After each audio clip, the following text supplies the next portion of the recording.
We're live. Hello, everyone. My name is Sakshi Malhotra, and I work as a technical program manager in the AWS Education to Workforce Team India, and I will be your host for the evening. It's my honor to welcome you all to AWS Young Builders Challenge 2021 virtual showcase ceremony. AWS Young Builders Challenge promotes and fosters a scientific temper, computational and design thinking, and coding skills in young mind. We aim to infuse the basic understanding of disruptive technologies like artificial intelligence and cloud computing and their impact in the future of the country. Over the course of last 1 month, students from across the country have gone through varied learning resources and have built remarkable innovative projects around the theme of how can AI change the future of the country. We've all gathered here virtually to celebrate and applaud the exemplary work done by these students and schools. So, once again, I welcome you all to the virtual showcase ceremony of AWS Young Builders Challenge. To grace the evening today, we have been joined by the following: Mr. Sunil PP, India and South Asia Lead Education Space and INO AWS from AWS. We are joined by Dr. Chintan Vaishnav, Mission Director, Atal Innovation Mission Niti Aayog, and Ms. Dipali Upadhyay, Lead Atal Innovation Mission Niti Aayog. We are also expecting Dr. Mohit Gambhir, Director, Innovation, Ministry of Education's Innovation Cell. And from CBSE, we are expecting Dr. Biswajit Saha, Director, Skills Education and Training, Central Board of Secondary Education, CBSE, and Mr. RP Singh, Joint Secretary of CBSE. On the behalf of entire AWS team, I would like to thank Ministry of Education's Innovation Cell, CBSE, Atal Innovation Mission Niti Aayog, and Code.org for their constant support in this challenge. Once again, a very warm welcome to this exciting evening, and with this, let's kick off the ceremony. We will now present to you a short video capturing the details of the event and how did the past 1 month look like to us.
So I'm sure you all are excited to find out who has built these top 10 projects, what are these top 10 projects, which are the schools who have made it to the list of top 10 projects nationally. So stay tuned with us to find out who these schools are and who these young, brilliant minds from the country are. So I now take this honor to invite the first speaker for the day, Mr. Sunil PP, India and South Asia lead for education, space, and INO at AWS. Sunil, over to you.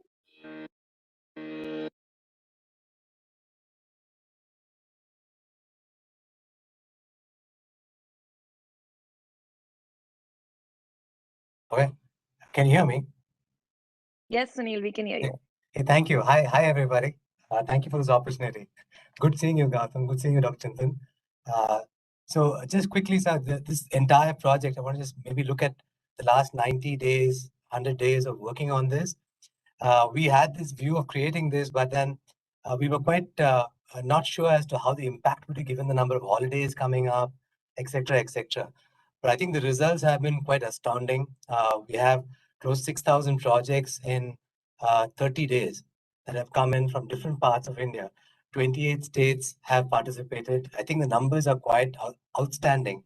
And we were talking to the global team, and they said that the quality of projects that's come in from the kids have been simply remarkable. That's what we're saying. Okay. And as we dabble through the projects, look at the kind of quality that's coming in. So I think what we aim to achieve with this effort as the first Young Builders Challenge, I think we've actually surpassed our expectations in a big way, given the circumstances we're working with right now. So I think that's the big positive here. So thank you, everybody. That's fantastic work. The ministry, CBSE, AIM, everyone participating, code.org jumping into help. I think we've done a phenomenal job with the first such effort. And I think this is going to be an ongoing thing every year to try and create this culture of innovation, creative thinking that we can drive in the ecosystem of K-12. And that's where the focus really is. So while we were building this program, one of the areas of focus really was to see how do we make sure, I wouldn't call it futuristic technology anymore because I think AI is very much with us today. Artificial intelligence is all around us right now. So it's no more futuristic. It's today's technology right now and how to ensure that kids are comfortable working with AI around them. And the topic that was there around trying to use AI for the future of India and the world is a large topic, right? And the kids came out with some really innovative thoughts around what can potentially be done using AI. And as we go through the top 10 winners, you will see the kind of projects that they have put together. And I think that really opens up our minds and eyes to the fact that we have some enormously unique talent in the country. And I think we should keep doing activities like this to keep driving the inquisitive nature of children to try and build solutions using technology. I think AWS historically has had a culture of building, identifying builders, whether it's employees that we hire into the organization, whether we work with organizations outside, we look at trying to build solutions for customers at scale. And that's something we've been building for the last 15 odd years. So the idea really is that how do you make sure that we can build this community further and keep doing stuff over the next 12 months, the next YBC comes in so that we can improve the number of students comfortable with AI as a technology and new technologies coming in and make sure that we will drive this entire thing. So thank you very much for this opportunity. Thank you for the participation. I think a big thank you to all the schools that jumped in and participated in spite of limited time, so many holidays. They all were quite enthusiastic. So thank you, everybody. And we're super happy to see the session come to an end today. Thank you. Go ahead, Sakshi. Yeah. Thank you so much, Sunil, for these wonderful words and showing us that how our effort of AWS Young Builders Challenge aligns with the larger the larger goal that we have in AWS in identifying builders and making these technologies like artificial intelligence and cloud computing comfortable to the young minds of the country. So thank you so much, Sunil, for your wise words. With that, ladies and gentlemen, we've arrived at the moment you all have been waiting for. So, yes, it's now the time to reveal the top 10 projects of AWS Young Builders Challenge. I'm sure that you all are excited. So, without any further delay, let's meet our top 10 innovators.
Oh my God.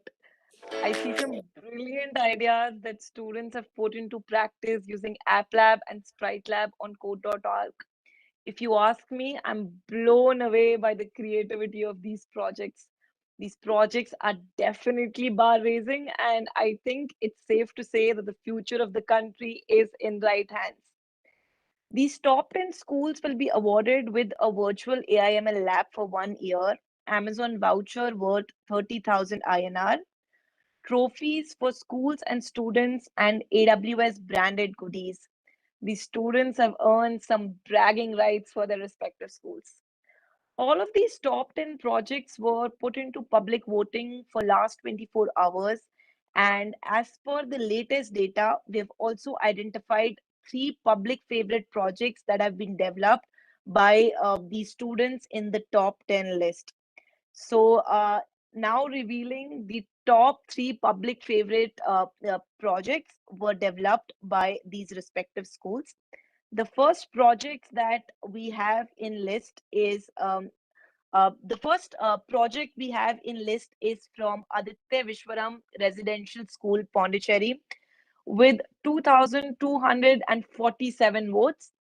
The second public favorite project we have is Amity International School, Noida, Uttar Pradesh, with 1,661 votes. And the third public favorite project we have is from Kendriya Vishwavidyalaya, Tamil Nadu, with 1,598 votes. So, congratulations to all of the three public favorites and the top 10 all and the top 10 schools. These top 10 schools will also get a direct entry to the Smart India Hackathon organized by Ministry of Education Innovation Cell in 2022. So congratulations and very well done to our young innovators who have built these projects, put their creativity into practice. We also have interesting awards in the category of top 100 schools and top 3 schools with maximum participation as per the live leaderboard on our microsite. These schools will receive a communication on one-to-one basis shortly. So all the top 10 projects and the top 100 projects are listed in the Wall of Fame on our microsite, www.awsybc2021.in. If you're interested to see the projects in detail and see what students have built, you can go to our microsite and have a look at all these projects that are there. So, moving forward, congratulations to all the winners, and your solutions have truly inspired us. And once again, I can say that the future of the country is in right and bright hands. So, up next, we are joined by Dr. Mohit Gambhir, Director, Innovation, Ministry of Education Innovation Cell. Welcome, Dr. Mohit, and we request you to share some encouraging words with these young builders that have built amazing projects and have joined us today.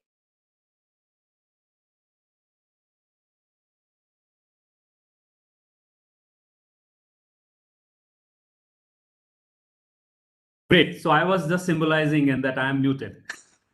So that's what I'm trying to tell to the kids. See, this is all innovation. The way you live in, the way you breathe in, the world we are living in today.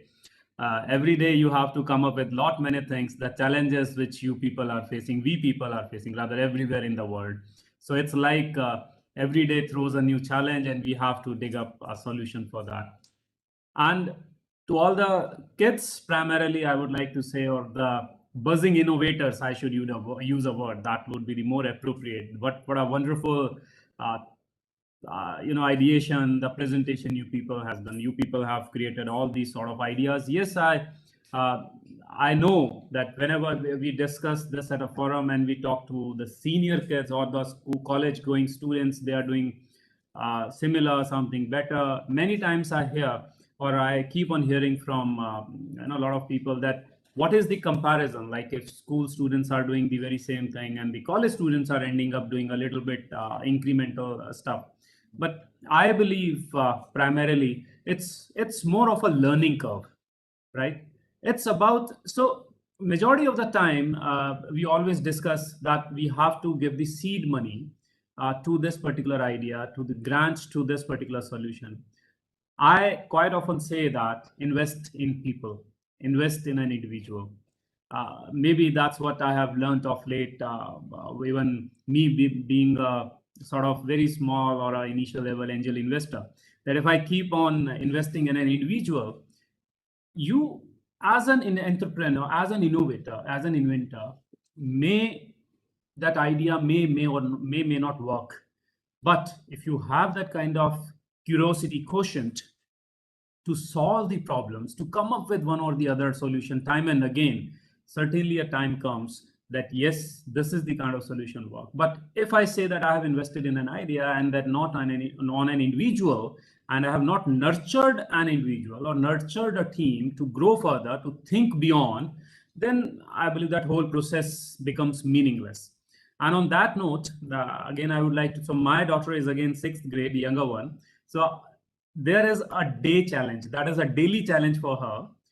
In the evening when I reach home, she has to tell me her innovation of the day, right? That's a daily challenge. And every time she comes up with, I have given her a kind of a canvas. I have not told her that it is known as business canvas or a B plan or something. It's a plain sheet with 7 rectangles for her. She has to just fill in daily for 5 minutes and tell me that what is the requirement, what's her idea all about, and what she's thinking aloud. Maybe I am an image or a picture or what. And every day I am, crushing her dreams. Every evening I tell her that yes, it is present, but I admire. Just move on, move on. But what I'm doing is maybe to the principals, to the faculty members, or to the peers like me and all of us, we are sitting here. I'm just raising her innovation quotient slowly, gradually, slowly, gradually. It is not going to happen in a day, but slowly and gradually, I'm making her think aloud, think beyond. And that's how I believe maybe in a year's time she would be able to like capture a technology, may be able to work in and around, and would be able to see the whole landscape, and would reach to a level that yes, here it is, here I have to work around, right? And I believe to all the kids, all the school kids, kudos, much appreciated. Never ever let your innovation quotient die. Keep asking your faculty members, your parents a lot of questions. Make their life merry, make them run around. And to the parents and faculty member, try to meet the expectation of these young innovators and the kids. Every day they are throwing a challenge, they are trying to. So but today, if we do the justice with them, I'm sure. See, it's being said that what are we going to do for future generation? Do this, mark my words, they will make the world better for us tomorrow. When we grow up, when we do not have the energy and effort to do nothing practically, they are going to make our world beautiful and wonderful. So we need to make them such. Maybe we have to be selfish so that make them more innovative, make them more inventive. Thank you so much. Have a very good day and congratulations to all. And yeah, the announcement. One thing. Sorry, I'm breaking it. Yes, the top 10. They would be. So this time, first ever in Smart India Hackathon, we are going to launch school tracks. It has never been done before. And as a promise, the top 10 schools, we are going to provide these top 10 entries as a direct entrant to the finale of Smart India Hackathon. That's from my end. Thank you so much. Pleasure. Thank you so much, Dr. Gambhir, for providing such insightful views on innovation and providing the top 10 schools from Young Builders Challenge directly to Smart India Hackathon school track. I'm definitely taking back the quote that never let your innovation die from this challenge from you. And I think I'm also going to tell kids in my family to tell me one innovation every day so that we're making them better individuals and leaving the world a better place to be with. Thank you so much, Dr. Gambhir, once again for joining in and for your insights. Um, Up next, we were supposed to be joined by Dr. Biswajit Saha, Director, Skilled Education and Training from Central Board of Secondary Education. But unfortunately, due to some urgent meeting, we do not have Dr. Saha joining us. We do not have Dr. Saha joining us for the ceremony as of now. So, moving forward, I would now like to invite I would now like to invite Dr. Chintan Vaishnav, Mission Director, Atal Innovation Mission, Niti Aayog. Dr. Chintan, it's our absolute pleasure to have you us here in the showcase ceremony of AWS Young Builders Challenge.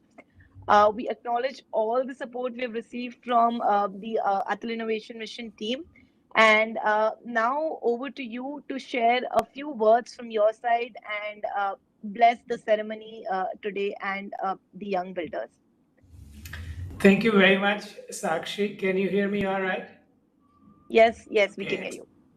Excellent. It's great to be here with friends, Sunil, Mohit, and all of you, and especially delighted to be in the presence of these bright young teams who have won, and many, many more who have participated in this challenge. It's a real joy at Atal Innovation Mission to work with the Ministry of Education as well as CBSE and Amazon Web Services to put together such opportunities for children. I mean, as many of you know, Atal Tinkering Labs is beginning to be an operating system over which you can run many such experiments. There are 9,200 of them across the country now, and they're allowing our imaginations to become artifacts by using our mind, hands, and heart. And so this is it's a very unique combination. I mean, coming together of AWS, ATL, and MOE plus CBSE. So I was really delighted to be here. Also wonderful to see these ideas that have won. In fact, I was, I'm still, to be honest, thinking about how to think about how we will enable our population to participate in the world of artificial intelligence. Because, I think they're going to see the interaction between a human and a machine at a level that we haven't seen so far. I mean, we've all seen increasing interaction between a human and a machine, but I think they're going to see it at a very different trajectory because the machines are catching up much faster than they used to be catching up in our times as we were growing up, I feel. So in that sense, I mean, we'll have to find a way to bring such experiences, access to such experiences to the entire population, if you would, of all students and so on. But this is a wonderful beginning, and clearly there's a lot of interest in students in doing things for the society through such means like artificial intelligence and cloud computing and so on. One other question, which also I was asking myself, that when we decided to come together, and I will share this with you, when we decided to come together to put this program, I was asking myself, what should be the responsibility of a cluster like this? That is the Ministry of Education, CBSE, ATLs, AIM, and AWS. And I felt that, if you look at the present education system, we are blamed for one, historically, we have been now categorically told that we overemphasize we overemphasize the need to supply workforce to the industrial machine in designing the education system that we currently have. I think the responsibility of this cluster, for instance, in coming together is to not do that as we go forward with these topics like new technologies. And I was actually, from that perspective, really delighted to see the 10 teams because they seem to have solved problems of the society at least as much or more than solving problems of the industrial complex. So I think in that sense, at least our children our students have their hearts open to all forms of problems. That's wonderful to see. So once again, delighted to be a part of this cluster. I think, as I said, it's a joy. It is really a joy to do so. And I wish all the teams the very best in taking their ideas or innovations forward and not letting them die, as Mohit said. So thanks very much. And back to you. Thank you so much, Dr. Chintan, for this well-rounded session. I definitely agree that all of these students have opened their hearts, acknowledged the problems in the society, and with their young age and the tools that were given to them, they've tried to solve the problem. So, yes, thank you to our young builders for acknowledging these problems and giving an attempt to solve them. So, moving forward,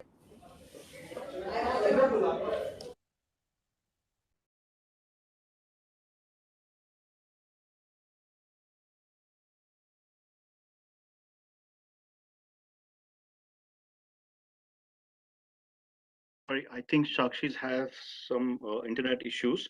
So before we get into the Q&A section, can we request Sunil to share his thoughts on what has been said by Dr. Gambhir and Chintan, and basically what's on his mind and how does he react to their statements? So Dr. Chintan and Dr. Mohit have been always there, right in the front, right? Turtle tinkering labs, for example, I think it's a absolutely outstanding bit of work that's done by the government, and I think that's something that's quite a game changer. And there's a lot of things we can do. And calling it a cohort of schools that are primarily adopting new technologies, creating this mindset of builders, I think that's a very unique proposition. The Smart India Hackathon, which has been happening every year, is simply at a scale that is not comparable, right? So I think both of them come with significant experiences and they understand building ecosystems much better than we do. And I think that's an example of what they're talking about. And the entire interest around trying to build a ecosystem of students that are adopting new technologies is a huge plus point. I think the benefit for us is to try and make sure we drive that innovative culture of thinking, drive that entire process of building solutions in a faster pace, and keep investing in creating more programs like this where we can try and land new technologies that can be used for greater social impact in the market. If you look at the projects that came in, a large portion of them were around water, irrigation, and transportation. That's what we saw largely, which I thought was very interesting. And I didn't see anyone doing Bitcoin projects around changing things. That I thought was interesting. So I think the fact that the children are thinking that way, right, around trying to look at social impact using technology, I think that's a huge plus point. And I think the range of projects, if you look at the regions where it's come from Pondicherry to Noida, the projects have come in all with enormous thinking behind it, which I think is very. I just texted Amit just now saying that it's unbelievable that grade 9 kids are making this. Okay, it is unbelievable they're doing it, and they're pulling this off so well, and it looks pretty cool. That is what I saw in the video. It looks pretty cool. So it'll be great for us to invest and try and do more activities like this to ensure that we're engaging these students around building more solutions, because that's going to have a ripple effect in these schools and in the student ecosystem automatically. Exactly what the tinkering lab was trying to do, right? And now you have 9,000 plus schools having tinkering, which is nobody thought it would be that kind of number. It's a massive number. And I think it's one of the largest numbers of schools that are actively building students to build more things. And that's very, very interesting as a process. I think AWS has a great way to partner to try and make sure you can use our tool sets, use the cloud more effectively, and build solutions for scale. I think thank you very much for those comments. Those are great comments for us to move forward on. Thank you. Thank you, Sunil. As a part of the next session, we have certain questions which we have got from the schools who participated. So we'll be picking up some questions and request the panelists here to throw some light on those questions. The first question is to Dr. Chintan, stating that in ATLs, how does AIM plan to provide access to resources for teachers and students to learn and build projects on artificial intelligence and machine learning? Yeah, so it's a great question. AIM certainly thinks of this as uh, an opportunity to co-design and co-create. In other words, at AIM, the thinking is not really to provide a silver bullet, because there can't be in such a dynamic technological evolution like our artificial intelligence. So the idea is to co-design. That will need a lot of experimentation like this. And a bunch that has happened before. I mean, for instance, Niti Aayog has the AI for all, the policy, the white paper. We've run several experiments on sort of variety of programming like Python and so on. Recently with Intel in training teachers or training the trainers on incorporating artificial intelligence into learning and teaching of other subjects like science or even history and so on. And these are all experiments that are kind of they start with a hypothesis, and if they work, then we can scale, because again, as I was saying, we have an operating system of 9,000 schools. We can sort of plop one more application on top of that operating system, if you were to use that metaphor. And sort of in a way, I mean, in terms of the design philosophy of how one would make artificial intelligence as a subject available to many. And let me use the terminology of artificial intelligence itself. One of the oldest thoughts in the sciences of the artificial, if you know the famous work of Dr. Herbert Simon, who went on to win the Nobel Prize in economics, but he was a cognitive scientist and also did a lot of work in artificial intelligence. He said that, one way to understand any artifact that is something that was not created by the nature, but was created by human beings, take Adult Tinkering Lab, for instance, is to understand it from the perspective of the interface of the artifact that connects the artifact to its environment. So, for example, take a mobile phone, right? There is the what you type on its screen, etc. That is the interface of that artifact. There is a lot of complexity underneath that artifact in terms of the processor and the memory and so on. But the interface abstracts the complexity from you. In other words, you don't need to know what's inside this phone, because the interface is letting you abstract the complexity. And then you are in the environment of this artifact, right? So you are the environment, the interface is the interface, and the inside is the inside of the artifact. So the Adult Tinkering Lab in some ways is like that. So Adult Tinkering Lab provides this basic infrastructure know-how that will allow, and then it has to devise interfaces like the one we have devised with AWS and CBSE and say MOE, that allows an experiment to run easily on that layer.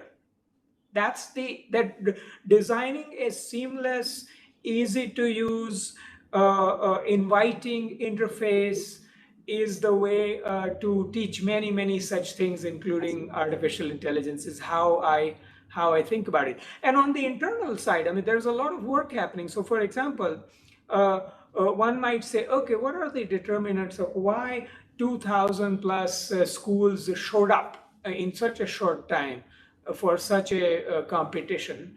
If I were to think about it from the Adult Tinkering Labs perspective, we ran recently the Tinkerpreneur Bootcamp that had 9,000 plus teams, 20,000 plus students. And we taught them how to go from an idea to a digital business. So they learned the entire skill, right? So now they know a whole bunch of programming languages, this, that, and the other. And these guys have all these skills. That's the inside of this artifact. Now you throw them more opportunities. They will use these skills to combine. We also do this tinkering marathon, where the first phase is really to look around and see what is the problem that you want to solve. So there's a mindset that I don't want to solve a random problem. I want to solve a problem in my environment. So all of these things are happening underneath. I don't know. This is a long answer, but we'll have to co-design what is it that we want to do for AI. How are we going to evolve? The main thing that Adult Tinkering Labs ought to do is make it available to all, because the market itself may find it difficult to do that. The government's job is to be able to do that. And again, that's a long conversation, but that's some parts here. Thank you, Dr. Chintan. I think your artifact analogy is quite interesting, and we'll have to delve deep on that with you to really look at how do we build this process together with the industry and with the government and various other players coming on board together. Thank you. The next question is for Dr. Gambhir from Ministry of Education Innovation Cell. The question to you, sir, is how is the Ministry of Education trying to promote innovation and provide access to resources to government institutions in the country?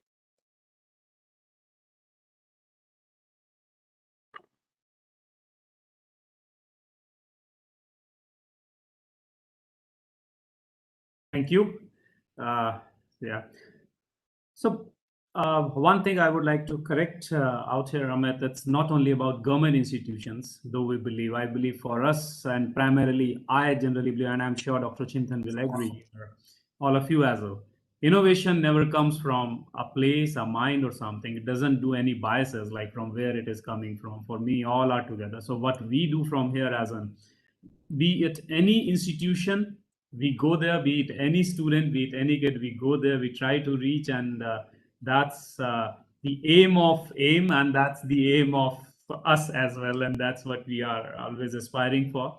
And not only in higher education space, what we have done is a lot of institutions, innovation councils we have established, and like Dr. Chintan pointed out, the cognitive skills part. What we realized 3 years ago that is something which is really missing out there even in our curriculum, and our students, they are not able to get that enough inputs. Maybe there are not enough trainers. There were not at that time. So what we started doing is we established these institutions innovation councils, through which we started the training of design thinking, courses in cognitive skills, courses in technology transfers, IPRs, entrepreneurship, pre-incubation, incubation. In higher education space, primarily, I'm saying that we did that. And as of today, more than 2,700 such IICs are established, and they have grown now. That in the very first year we did this exercise. Second year, what we did, that once these students and even teachers, they are through with these kind of design thinking and cognitive skill capabilities, we ask them to do all small social innovation kind of activities, that move out, do this, do X, do Y, and then we started capturing their activities. Again, I understand that carrot and bait theory never applies, or we should not apply to our academic system. But there has to have some start. There has to have some kind of reward and award mechanism. So we established, and then as a saying, old habits die hard. So we are trying to do that. We are trying to change the old habits and take our crowds to a new thought process altogether. And Then now taking clue from, because such a wonderful infra and other thing has been established by Atal Innovation Mission in schools, we took this scenario, and now we are coming up with SICs, that is School Innovation Centers. Again, our partner is CBSE, and though again with we will be tying up with Atal as well, that tinkering labs are there, things are there. Those teachers who are there in schools, first we are training them. They are already undergoing school teachers. The situation is, be it school, be it higher ed, it was like, and I'm sure many of us also face the challenge, the kind of entrepreneur and in entrepreneurial skills if we want to develop, and we approach someone. So it was like a kind of shoe away thing, that if a faculty member is not aware of what is the B plan is. But now we thought, at least the individuals who are, or the people who are in the role of a mentor, they should be aware of that what these words are, or they should have the kind of wherewithal to guide a student, guide the person to the right point of contact. That's the kind of, so that's something we are trying to establish. And in SICs, again, that is the motive. The schools, we have already incorporated this knowledge. And one very wonderful thing we are trying to do with school teachers, we have not done with higher ed. It's briefing off, and I'm saying the briefing means the introductory part only of innovation, ideation, IPRs, what is like kind of entrepreneurship, intrapreneurship, and what I said the most wonderful part is briefing of marketing, sales, HR practices, even small finance practices, so that the students, they are the schools are the place where we have the seeds of knowledge being sown. It's very raw there. And if we try to give them a kind of an atmosphere, like pre-incubation, I believe must happen in the school level, that by the time the student, they move on to a college, it's already, the fellow is mature enough. And we have seen this. Students are coming in, and we have a lot of projects, a lot of very thoughtful insights that do come from schools. So the point is, if we nurture them then and there, like we say, it's a pre-incubation phase must happen over there. By the time they reach 11, 12, or the students also get, they become aware of what to do, what not to do. And if during the course of study time itself, everything happens, so I believe then the kind of a word we use, a failure, it may never happen in a practical sense, because education is being, they're bringing up, they're raising their qualification, and they're moving on, and they know that what are the hardships. So if they are not able to come up with a very nice or so-called like they do not end up becoming an entrepreneur, they will end up becoming an intrapreneur, and very diligently they would be able to understand like what goes in, how hard it is for a person to run this venture, and that's what we are trying to imbibe in. So overall, Amit, to sum up the question, that a lot of programs and interventions from government side we are trying to make in, and I'm sure that again years to come by we'll see a lot of action happening around this space. Thank you. Thank you, Dr. Thank you, Dr. Gambhir. I'm sorry, but I'm going to put you on the spot once more. There are a lot of questions coming in on the Smart India Hackathon. So, questions like, how do we participate? How do we get an entry? When is going to be happening? So is it fair to say that, these top 10 schools will be communicated with shortly and given the details? But if you want to add that when it's going to happen and what is the duration, it will help. Sure. So again, that's it's okay, fine. I love being in spot, and that's what we do. Smart India Hackathon, it's going to happen primarily somewhere around June 2022. We are already contacting all the ministries and state governments and everybody. And the schools, yes, we would be taking the details from AWS team from Ministry of Education's Innovation Cell. We are going to contact you. Do not worry. And you are already on board as promised. And this is what we aspire for. And the schools, I'm sure you will cherish the kind of journey you would be having with AIM and MOE's Innovation Cell. Thank you, Dr. Gambhir. The last question for the day is for Sunil. Sunil, AWS has announced an AI/ML lab for 1 year for these top 10 schools. Can you elaborate on how the AI/ML lab will function, how the students and teachers will be benefited from this? Sure thing, yeah. So we were wondering what to give out as a top 10. We were actually figuring this out. And I think the AIML lab is something that is kind of unique because it's a complete cloud lab. There's no investment required to buy hardware on the campus, etc. That's fundamentally how the AWS and the cloud services work. So it's a complete cloud-based lab on AIML. And the reason behind that really is that you have plenty of content lying around to learn AIML, okay? And I think anybody can go online and learn at least a foundational course in AIML. What is missing is that how do you get to work hands-on, on an AIML, on an AI algorithm primarily, and how do you figure that out? And I think the idea is to create an environment where faculty and students can actually dabble with AIML using AIML that AWS provides, that you can primarily look at accessing that on our cloud and work with it. We're putting together a training schedule also to make sure that the teachers are comfortable using the cloud lab and students also are comfortable using the cloud lab and basically have an immersive learning experience so that while you get ready for the Smart India Hackathon, the same students are actually beating out the higher education students with solutions that you can bring in K-12. That'll be the highlight we're looking at. That's primarily where it's coming from. Thank you, Sunil. Thank you, sir, Dr. Chintan, Dr. Gambhir, and Sunil for answering those questions. I hand it back to Sakshi, who had some technical issues and now is back. So, Sakshi, over to you. Yes. Thank you so much, Amit, for backfilling me while I had a small hardware issue and I had to restart my system to join back. So yes, thank you to all our panelists today who've answered these questions from the students and the schools that we have received. Um, uh, that we have received. Uh, I would now like to request Sunil to share some few words over what Dr. Gambhir and Dr. Chintan have shared and thank them for their contribution in this event so far. I've already done that, but but thank you again. Thank you again for all the participation.